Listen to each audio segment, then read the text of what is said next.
kesehatan wajib. Tahu penanggung jawabnya kita, ya. Atau kuburan badan kalau ada orang berkerumun, ya. Kalau tidak, malnya saya tutup, ya.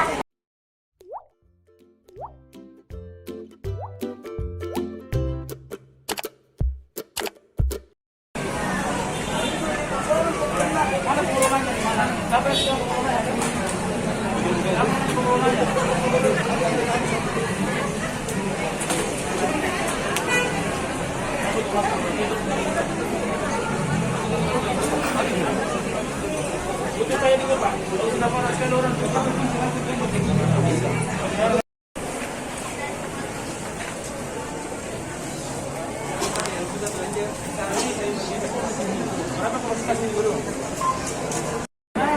harus lapor, begitu ada yang keluar baru masuk lagi. Ekonomi boleh jalan, tapi tidak boleh.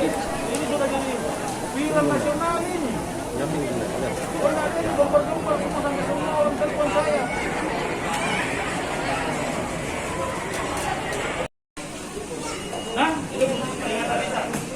Kesehatan wajib. Tahu penanggung jawabnya kita, ya. Atau kuburan badan kalau ada orang berkerumun, ya. Kalau tidak, malnya saya tutup, ya.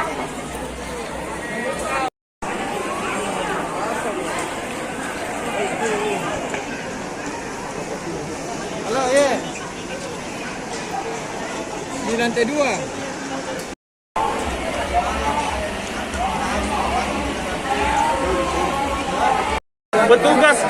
Petugas protokol di setiap usaha, baik itu dia ruko maupun apalagi kalau mal seperti ini. Kalau mal seperti ini tentunya bukan 1-2, tetapi sesuai dengan kebutuhan jumlahnya. Dan yang ketiga adalah menyelenggarakan Zoom monitoring, yaitu monitoring lewat HP yang akan dimonitoring langsung di kecamatan, sehingga karena Zoom itu 2 arah, kita bisa menegur secara virtual. Di samping nanti kita akan cek di lokasi langsung. Nah, yang berikutnya kita akan mengaktifkan protokol pintu masuk yang tadi saya ajari dengan penanggung jawab di sini. Bahwa kalau di sini ada 670-an tinen yang berjualan, diasumsikan satu tinen 5, berarti 3.350 kapasitas yang diperkenankan di gedung ini.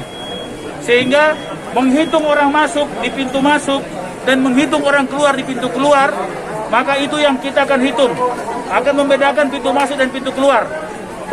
Sehingga kalau misalnya dia kurang dari 3.350, maka dia bisa dimasukkan orang dalam jumlah sampai kapasitas 3.350. Tadi waktu masuk tidak ditemukan juga petugas yang mengarahkan penerapan protokol kesehatan.